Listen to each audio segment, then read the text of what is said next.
नैऋत्य मोसमी पावसाची उत्तरी सीमा आज कायम असून त्याची पुढील 24 तासात केरळमध्ये दाखल होण्यासाठी परिस्थिती अनुकूल आहे. तसेच दक्षिण अरबी समुद्राचा आणखी काही भाग, मालदीव व कोमोरींचा उर्वरित भाग, लक्षद्वीपचा काही भाग, नैऋत्य मध्य व ईशान्य बंगालच्या उपसागराचा काही भाग आणि ईशान्येकडील राज्यांचा काही भाग व्यापण्यास परिस्थिती अनुकूल आहे.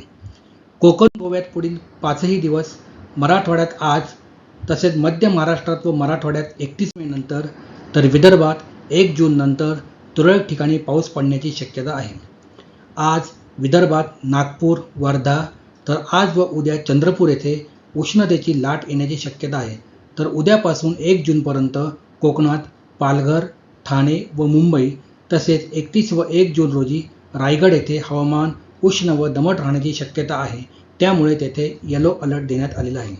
कोकणात उद्या ठाणे व मुंबई, तर 31 व 1 जून रोजी रायगड येथे दुपारी किंवा संध्याकाळनंतर हलक्या स्वरूपाचा पाऊस पडण्याची शक्यता आहे.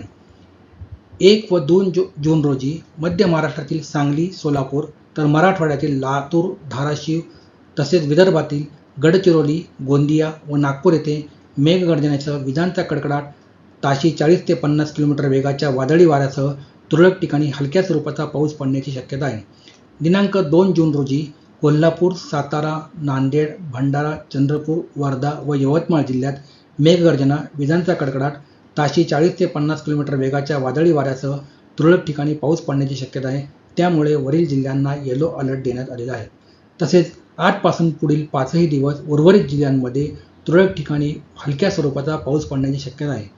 पुणे शहर व परिसरात आजपासून पुढील 4 दिवस आकाश अंशतः ढगाळ राहण्याची शक्यता आहे व त्यानंतर पुढील 3 दिवस अंशतः ढगाळ राहून मेघगर्जना, विजांच्या कडकडाटासह पाऊस पडण्याची शक्यता आहे.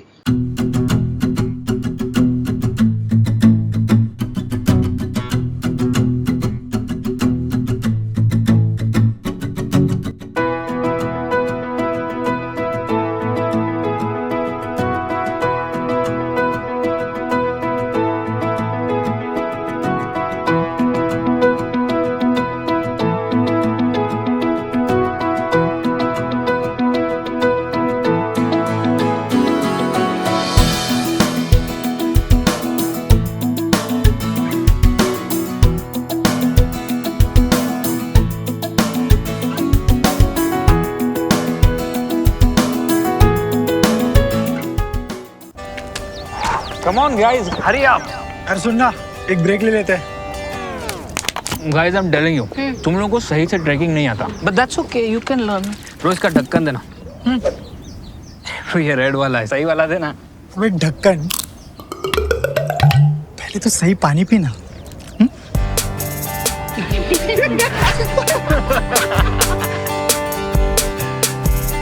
Manikchand Oxyrich, proudly Indian.